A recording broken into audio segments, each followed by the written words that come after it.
Shannon's Lumber Industry Update.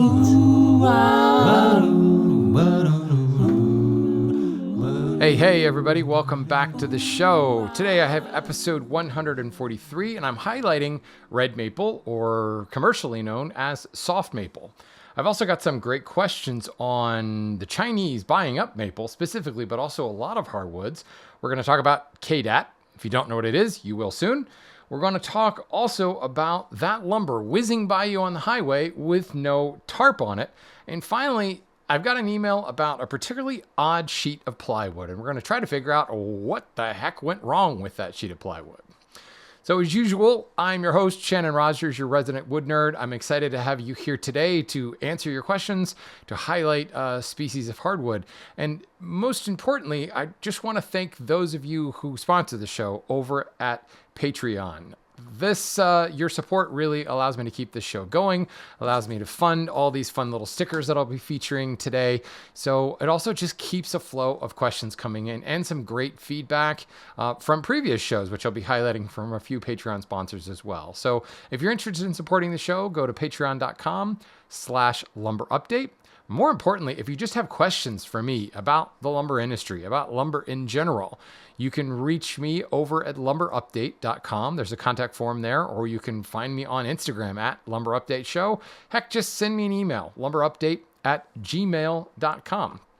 But enough of that. Let's get into some news here. Actually, no, let's talk about some feedback, because I recently did an episode where I interviewed Camp Small. I've also talked about Camp Small in the news, where they were in a really horrible fire. And I remember during my my interview with Sean at Camp Small, I was talking about, what he was talking about, how Baltimore was in a unique situation. And I kind of asked the question, like, well, how is this different from any other city? Like, what's holding back other cities from doing this? And, he didn't honestly have an answer to that. And we were kind of hypothesizing what could be the potential issue. It seems like a no-brainer what Camp Small is doing in making urban lumber available to its citizens. Well, I got a great feedback from Chris. He says, Camp Small is an amazing story. I served a mayor of my community for 10 years. And the reason there can be challenges with this type of city-owned business is that it is a business. Remember, the thing I talked about was how Camp Small is a nonprofit, and they're bringing material in. The city is bringing material in at cost to Camp Small, and they're selling it, and that's obviously creating a profit. So this is where Chris goes on to say, this business of selling the lumber would compete with the private sector and have the advantage of taxpayer-funded labor. Imagine the town you work in did this. Your employer has to pay property and local taxes. The city does not. The city uses taxpayer-funded labor, which your employer is subsidizing through taxes. And when they sell the product, they're taking a business away from your employer. So it's 100% political and about the visual that the city is in competition with the private sector. An old adage I heard at the time when I was an elected official was that government exists to provide the services that the private sector either cannot or will not do.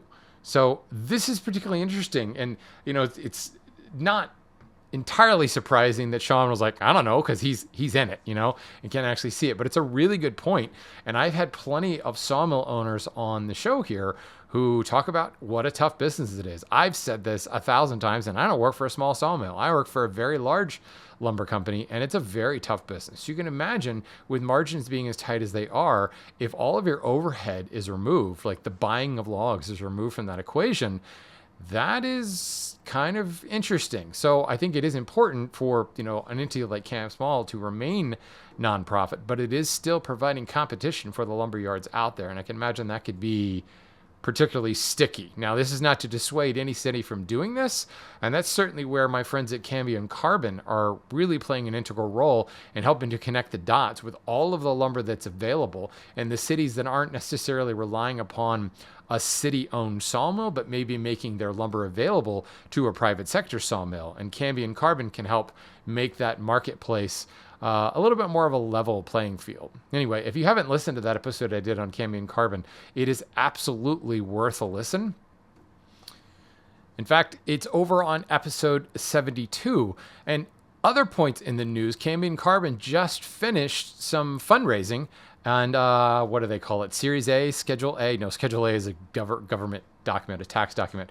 I think Series A funding they just finished, and they got $33 million. That's going to help them actually build out an AI model that will help further connect raw lumber, urban lumber to those looking to buy it.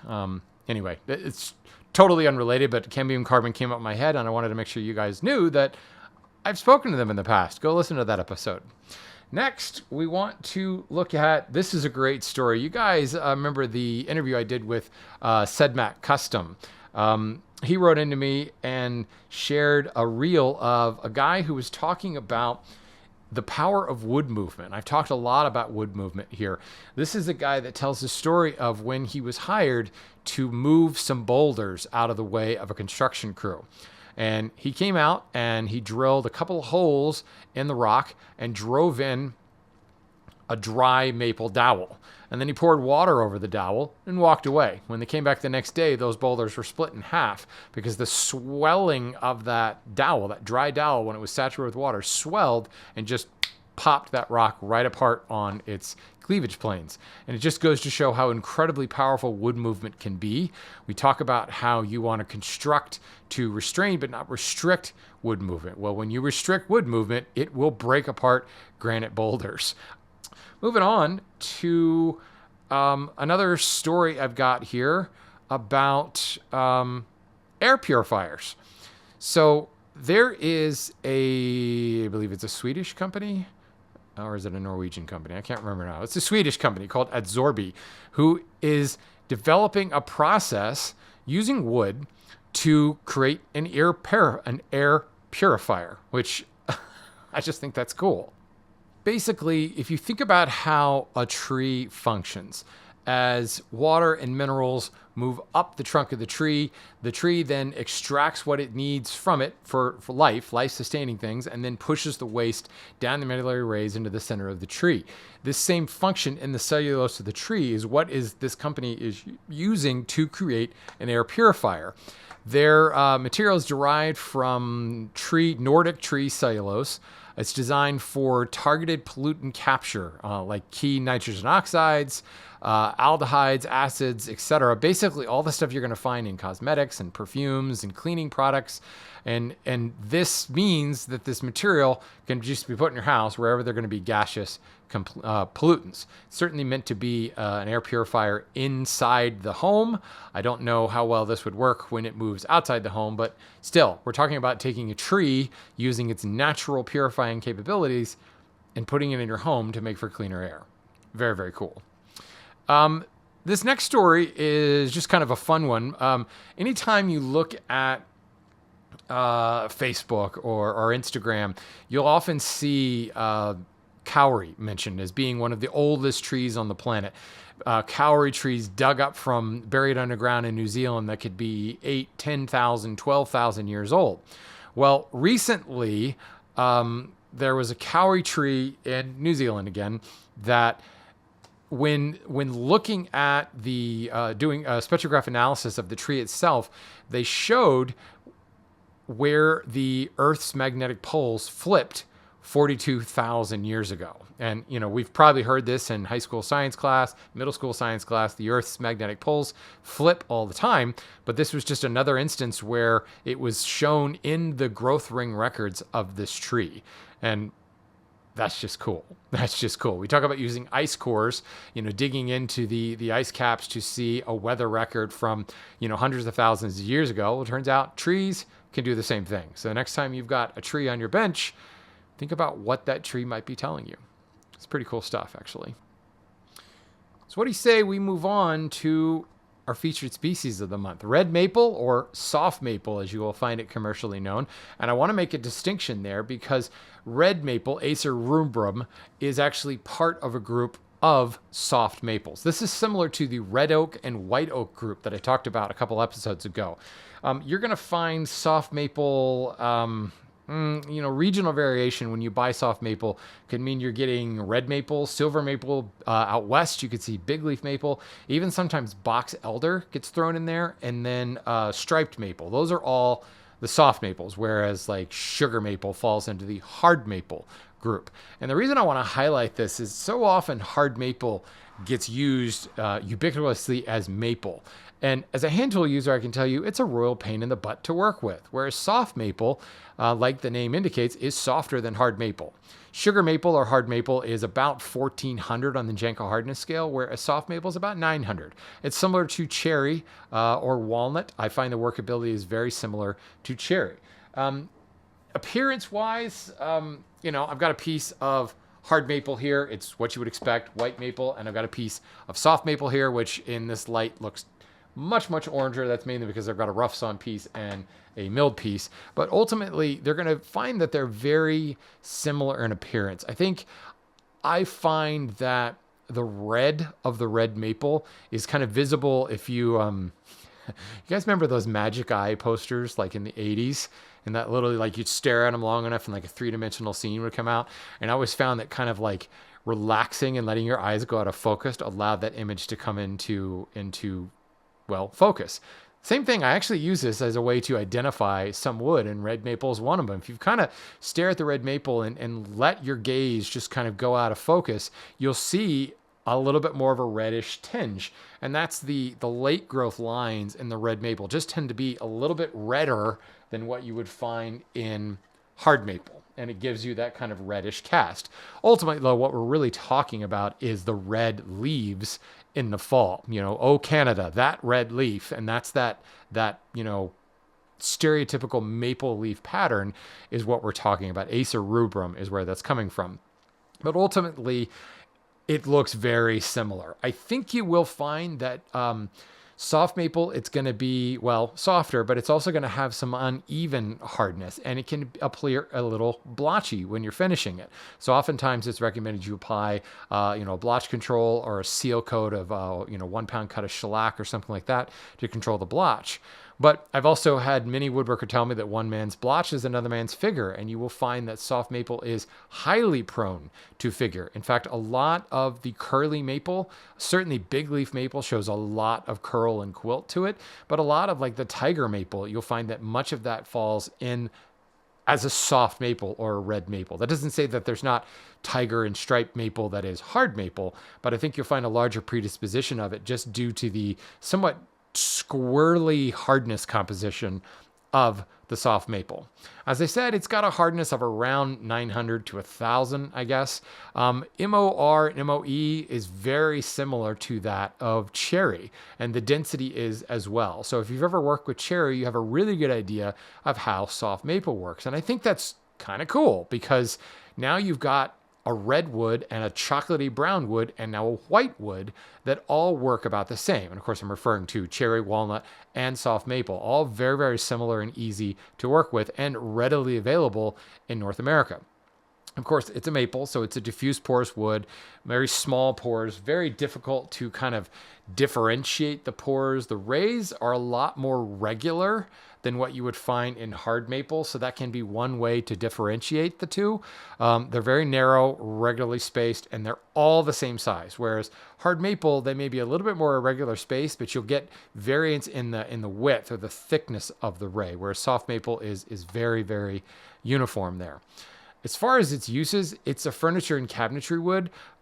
It's huge for interior trim work. Certainly poplar holds a lot of the base moldings and the primed crown moldings and things like that. But for non-primed, non-paint grade interior moldings, soft maple is way up there. You will see some hard maple, but soft maple tends to outperform just due to its ability to easy to machine and the fact that it can be readily had all across the country. There is a maple in the soft maple group everywhere across North America. Certainly, it is also comes in lesser grades, like all trees. You would expect there to be some lesser grades. I do think you will find a higher yield of clear out of hard maples than you will in soft maples. So what you end up finding soft maple being used for is things like crates and pallets a fair bit. The highly figured stuff is going to show up in the musical instrument world, the luthier world. You'll find guitar blanks in, unbelievably quilted soft maple. It's also something that shows up a lot in plywood. When you buy plywood maple face veneer, it's generally soft maple. Well, I shouldn't say that. There's just as much hard maple in that market as well. But as a core material, as an interior ply material, you will find soft maple being used a lot. Back in the Apple Ply, before States Industries was bought out, they had a product that was 100% maple through and through. There are a couple of manufacturers that do this now, and that will be exclusively soft maple in those inner plies, rather than, and maybe a hard maple on the face veneer, or sometimes it's soft maple on the face veneer. But it makes really, really great inner plies. From an alternative, we're talking obviously. Hard maple makes a lot of sense. Certainly, London plane is something. Plane tree maple is a great lookalike. Elder, as I said before, while not, we think of as elderwood, is still in the Acer genus, is a great lookalike. And then American sycamore, as long as you don't have it in quarter sawn, where sycamore in quarter sawn is going to look like lacewood. You want flat sawn, and it's going to look very, very similar, although substantially softer, substantially lower density. Personally, I'm trying to think of, like, the last time that I worked with hard maple is the block that I have in hand. And honestly, I worked with it to make a finished sample board more than anything else. I rarely work with hard maple anymore. I much prefer to work with soft maple. And the good news is that it is distinguished in the commercial market. If you go to a hardwood lumber dealer, they're going to have both hard maple and soft maple. It's not one of those conglomerate things where it just says maple and you kind of have to take your guess. Now, you may want to have some idea of how to identify it. And as I said before, look at those medullary rays. If they're all the same width, it's going to be soft maple. And this is a kind of a foolproof way of identifying it, because working in a lumberyard, I can tell you that sometimes they get mixed up because they are not easy to identify, just on its face. They're both white woods. They both look like maple. Honestly, though, if you've got a 4/4 board of hard maple and a 4/4 board of soft maple, the hard maple is substantially heavier than the soft maple. So decent lumberyards, if you mixed all the pack up, shuffled the two packs together, they would pretty much be able to tell them apart as they're restacking it just based upon the weight. But those medullary rays will go a long, long way to making that foolproof designation. Ultimately, the species is, it is, maples in general, whether it's hard or soft, are kind of unique in that they are sold for their sapwood. The heartwood, and if you look at the image that's in my sticker here, I specifically include a bit of the brown heartwood in here, and then of course the whiter sapwood. Maples in general have a lot of sapwood, much higher amount of sapwood than heartwood, which is great because that's what people are generally buying. You can buy, quote, brown maple, which is basically heartwood maple, and that's going to be a lower price tag. It's not really a grade, at least according to NHLA, because as we know, sapwood is not a defect. Of course, heartwood is not a defect either. And in this particular case for maple, the heartwood would be kind of like the defect, since what we really want is the whitewood. And it's one of the only species that is specifically sold or purchased and cut and milled for its sapwood and not its heartwood. But I will tell you, there is something kind of nice about brown maple. It's not a real deep brown. It's kind of a brownish gray color.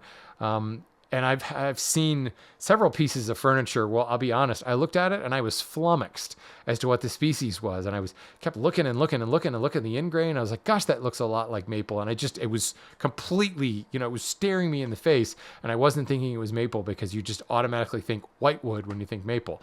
So one of the things to think about is, if you're looking for something that's kind of in between that dark chocolatey brown of walnut, but you don't want that oaky color and you want that that closed wood look, brown maple can be had for a song.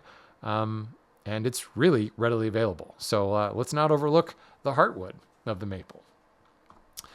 That brings me to some of my questions. So again, if you have questions for the show, you can just email them in to lumberupdate@gmail.com, or just visit my website, lumberupdate.com, and fill out the contact form there. So first question I have comes from Misha, and he says, I live in the Pacific Northwest. I see a lot of lumber products being shipped with no tarp on it. Sheet goods or 2x material is shipped and stored uncovered. Do you know why? He says specifically, my partner works in the theater industry building sets and props, and they have trouble buying local because so much of the sheet goods and 2x is so wet that it either warps drastically or is too wet to install safely. So the thing you have to remember with the stuff that you're going to see, like construction material, it's not tarped. Here's the real answer. It's not tarped because it's not required by the Department of Transportation to tarp it. And unless you're going to require it, those truck drivers, they're not going to do anything you won't tell them to do. A lot of the finer, like specific lumber shipment companies, like I work for a company that runs its own fleet of trucks. We will tarp or put into a curtain side container all of our lumber. But we have a greater understanding of kind of what we're shipping and what we're moving. And we have, I'd like to think, greater quality control and customer service than the average common carrier that's moving air conditioning units one day and lumber the next day. If you're not going to require them to tarp it, they ain't going to tarp it. But here's the other thing. Construction lumber, it's meant kind of sort of for exterior use. I mean, even when you hammer 2x4s or 2x6s together into a stud wall, they'll lay around exposed to the weather all the time. It is material that it's okay to get wet, and it's okay if it moves around a little bit because it's generally going to be nailed into a wall, against a sill plate and a header and, sheathed over top with some sort of material. Certainly taking sopping wet lumber and then enclosing it inside a wall is probably a great idea, but just the time that a 2x4 wall spends on a construction site between being framed and stood up and being sheathed with OSB or some sort of zip wall or something like that, and then sheetrocked on the inside, that material is going to dry out. The thing you have to remember is this material is kiln dried. Rarely are we seeing, unless you're talking larger timber sizes, it is still kiln dried material, which means it has been taken down to 0% moisture, which means the cell walls have had time to harden and they will shed water more rapidly than if they were green or air dried. So while it may be sopping wet coming off the truck, and while it may be sopping wet on the floor of the Home Depot, once you stand that up and you put it into a wall, it's going to shed that water really quickly. So Misha, what I would tell your partners if they're buying wet material, go back to that gravity drying thing. Tell the scene shop, if they've got some stuff and it's obviously wet, form it into a pallet, or excuse me, not a pallet. What are those things called? Flat frame. Before you stretch canvas over it or before you build it into something, put it in a well-ventilated space. Stick it outside or stick it in the corner and blow a fan on it. It'll shed that water really quickly, like overnight. It will shed that water. Now it's liable to move a fair bit while it's doing that, but here again, this is material that you're going to hammer into a frame and stretch canvas over or something like that in order to make scene flats, or put it into a wall and put it together. Most lumber you will find, even hardwoods, is untarped, again because it's not required, but because of the fact that it is kiln dried, and it is going to go to a lumber yard where it's probably going to be stored in the open. It's going to be covered, but like the lumberyard where I work, we have sheds that obviously have roofs on them, but we have the sides left open. We have curtain sides we can drop. I haven't seen those curtain sides dropped once in the 15 years I've been working there, because kiln dried lumber is meant to shed water. It's also meant to be well ventilated. In order to keep it, dry, it needs to have air flowing through it. So, putting it on a truck is like putting it in an industrial blow dryer. And if it gets rained on, in Memphis, but it's on its way to Boston, it'll be dry by the time it gets to Boston at highway speeds. So it's just really not something that we have to worry about that all that much. And I think it's a major misconception that we need to be very precious about water getting on our lumber. We don't want water standing on our lumber, but if it's kiln dried, it's going to shed it just as quickly. And it's all about, stacking and stickering so that you can get ventilation so you don't get standing water or potential mold because the water is trapped in there. If it's stickered, it can allow air to pass through it, and it's going to shed that water very, very quickly. Now, green lumber is a different story, but green lumber is already super wet from the inside out. So getting a little water on the outside of it is not going to hurt it either. So it's just one of those things where you might actually find that if you tarped the lumber, it may not dry as well. And construction lumber in particular is really kind of rushed through the kiln drying process.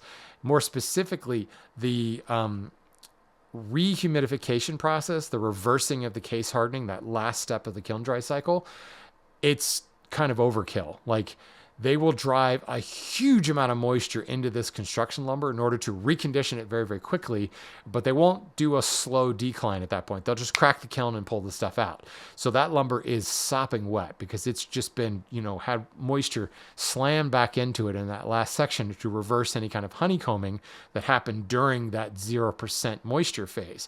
So it has not only bound water, but it has free water back in there. And that's why you can cut a 2x4 and have water like splashing in the face, spinning off your circular saw or even off your hand saw. It's a fast way to recondition that material without having to have a long cooling cycle, because the massive influx of moisture helps ameliorate the high temperatures at the same time. So if you stuck that on a truck and tarped it, you might actually get mold growth. So one of the ways to complete, if you will, the kiln drying process, the conditioning process, is to untarp it, throw it on a truck, and put it on the Interstate 70 blow dryer. Good question, Misha. I run into that a lot. A lot of people are very, very concerned about, I saw this beautiful lumber, regardless of whether it's, oak or walnut or construction material, flying by me on the highway in a rainstorm. It's not going to hurt it. So we talked about maple. Derek's got a question about... well, let me just read it to you. He says, I'm the lumber buyer for a small stringed instrument maker that has manufacturing in U.S. and China. I primarily buy U.S. sourced figured maple and carefully pack a container for shipment to China once every 2 years or so. I've heard from my vendors that buyers for Chinese companies are rather indiscriminately buying and often overpaying for hardwood logs, or even buying whole timberlands, to the point where my vendors say it's getting much harder to find reasonably good figured maple, and it's more expensive. Do you have a sense of how true this is? Are containers of curly maple going to China? And if so, are there vendors in China selling it as figured lumber or luthier grade tone wood? Any light you can shed is much appreciated. Great question, Derek. This is a really easy answer. The answer is yes, but it's not just maple or curly maple we're talking about. The Chinese are buying all Western lumber as fast as we could possibly produce it. Oak, walnut, cherry, maple, more maple, a lot of softwoods, Douglas fir, hemlock. Just about any species growing in North America is being bought on a massive scale in China. The building projects in China are through the roof. When you think about their population and frankly, the influx of wealth into China as they kind of sort of embrace capitalism. I mean, it's still a communist country, but they're kind of like, hey, we like this free market stuff. I mean, the amount of construction projects and the land they have to build construction projects on and build new homes has a massive demand for lumber. But they don't have a lot of lumber growing locally. Now, they are getting some lumber from the Russians, from those boreal forests, but they're not really getting a lot of hardwood. Plus, there is a strong affinity for Western culture, Western woods, things like that. It's not to say that they're not buying African woods. They are. They're also buying Southeast Asian woods at the same time. But the infrastructure of North American hardwood and softwood manufacture and our ability to export it means that if you are willing to do export to China, you will have a buyer. And they are also buying a lot of logs. They do have sawmill capabilities in China, so they can buy logs, they can buy boards, they can buy green, they can buy kiln dry, they can buy whatever. We'll take whatever. And there's a lot of companies that are not doing this. They're not selling it to China for political reasons, for ethical reasons, for environmental reasons, for any number of reasons. And that has, well, and of course, there were a lot of people who will sell to China. But what's happened is the like voracious appetite for woods coming out of China means that we'll pay any price. And if you are exporting lumber, you can pretty much name your price and you'll find a buyer in China that will take it. It's unbelievable the amount of lumber that's being consumed by China right now.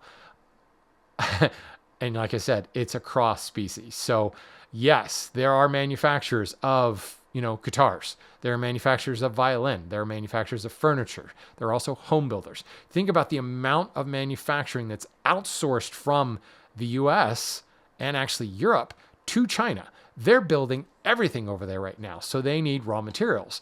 And wood is frankly coming very much back into vogue because people are remembering that it grows on trees. It is the best renewable resource on the planet. So as more products are made out of wood, well, who's making the products? It's still China manufacturing the lion's share of most of these products, especially in the furniture industry that is almost exclusively overseas now. But the big thing I'm seeing is the home building. There are entire cities being stood up overnight and resorts and this voracious appetite to bring tourism into China. So massive, massive construction. There's not a week that goes by that I don't personally see some sort of request for quote for container load after container load of white oak, of maple, walnut. It's unbelievable the amount of lumber that they're consuming. So yes, this is very much on point to what you're seeing in that tiny little niche world of curly maple and lutherie, but it's also indicative of what you would see from a guy that sells 2x4 hem fir. It's every species. It's unbelievable. On that happy note, moving on to a question from Jason about KDAT. He said, what is KDAT? And is it a new product?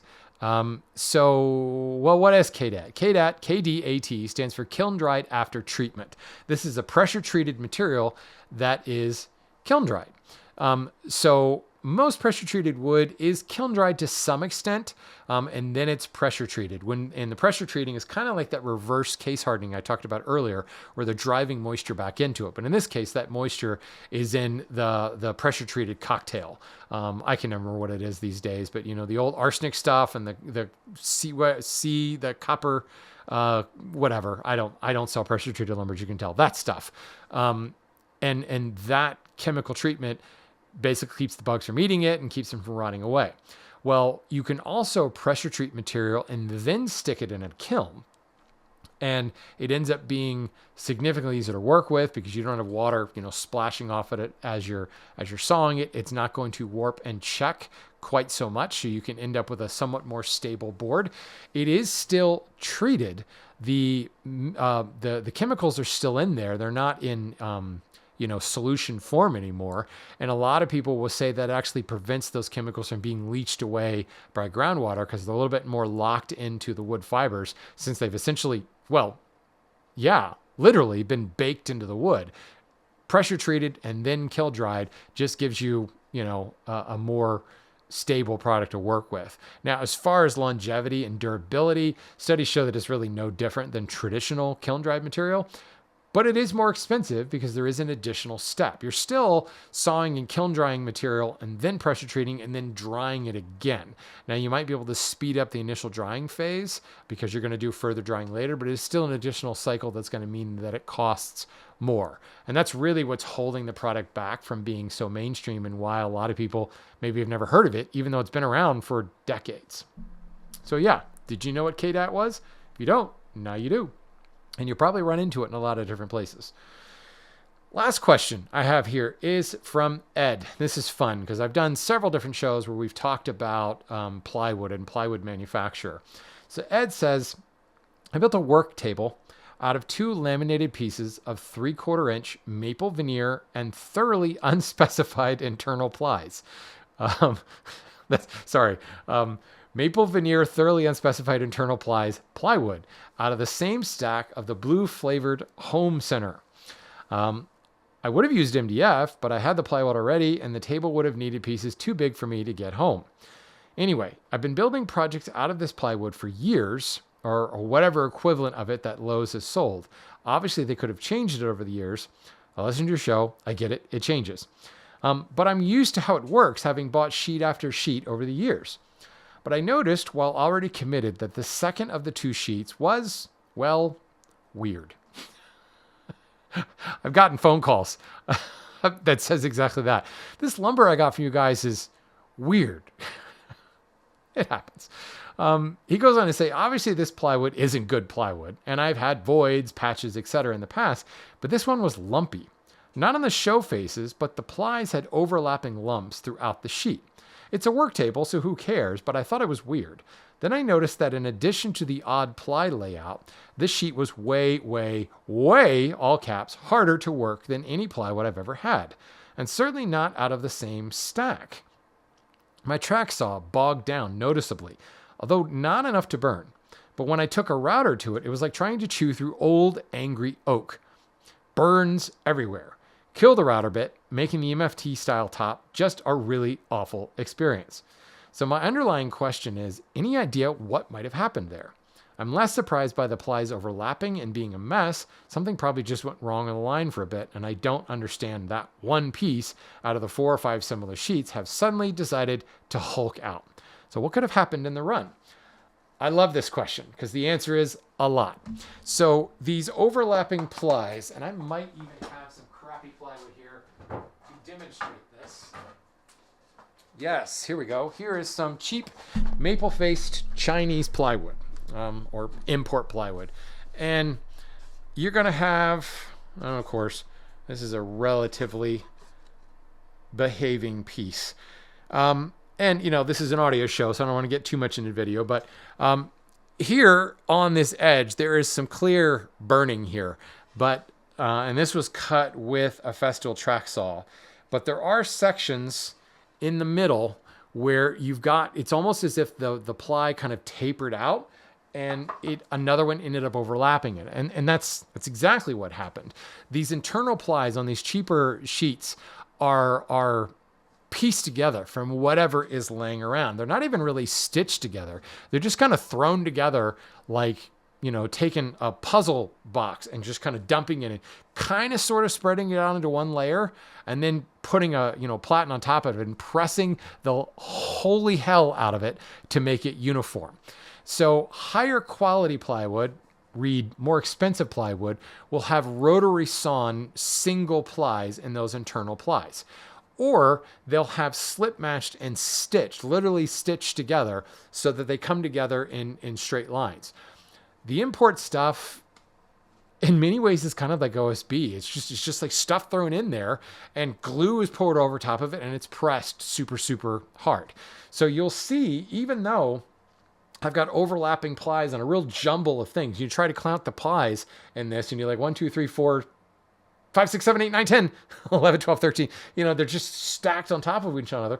But as you run your finger over, it's not noticeably lumpy. Sometimes you may feel some of that, but for the most part, even taking a micrometer to it, you'll find that the sheet is about the same thickness. And that's because of the heat and the pressure that is applied to this in order to manufacture it. So the other aspect in here to play with is glue. So the more, there are voids, as in spots between the plies, but also when you've got overlapping pieces and kind of that, go with that puzzle piece analogy, just a thin layer of puzzle pieces kind of all overlapping. You can imagine as you pour glue or spray glue as it's really done, and that glue can seep in between all those tiny little voids in between those overlapping sections. Then as it's pressed, all that glue essentially fills in the rest of those gaps and it ends up in a uniform thickness. But instead of it being a clean layer of plywood, a thin layer of glue, and another clean layer of plywood underneath it, you've got, let's just say 10 different pieces and a clean layer of ply underneath it, but a hell of a lot of glue because now all those little voids have been filled in with the glue as it was pressed. The other thing that's happening is because you've got, just before it's pressed, you've got added thickness. Well, in order to press it to the same thickness, the glue cures and it holds it. And that's why it's kind of relatively the same thickness. But you can imagine in order to get 10 stacks of the same thickness of plywood down to even the same thickness of like a single sheet, of plywood, imagine the density of that resulting material. This ply, or this material for this inner plies, is saturated with glue and pushed under extremely high heat and high pressure. So you've got this just massive, dense little neutron star clump in the middle of this plywood sheet that is probably 20% higher glue content than anywhere else in the sheet. And the glue is generally a phenolic resin glue, so it dries quite hard, and it will burn like holy hell if you put a router bit against it. And that's generally what you're running into. And the reason that I like the way he put it, the sheet hulked out on me. The reason that sheet hulked out on you is you've got a much higher percentage of glue in those overlapping areas, but you also have a much, much higher density of the wood. You've taken that wood and pressed it into submission, so now your density is up substantially. You probably found that that sheet, compared to the others, was actually heavier. It felt heavier because there's actually substantially more fiber in that plywood. All those pieces overlap together to press down into the same thickness. And it is crazy what can be accomplished on these plywood mill presses. They're designed to press to a finished thickness and hold it there while the glue cures. And it won't compress anymore because then you end up with a thin sheet. And there is no, take it out of the press and spring back expansion after the fact. That's what that phenolic resin glue is doing.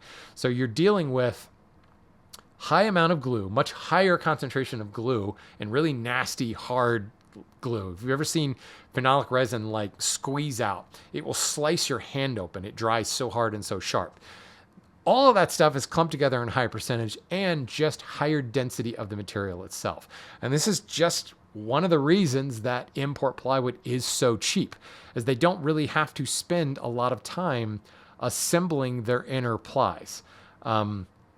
So that $40 sheet of plywood might have 2 or 3 consistent plies, but in between those consistent plies is just a jumble of pieces and stuff, crap, just thrown together.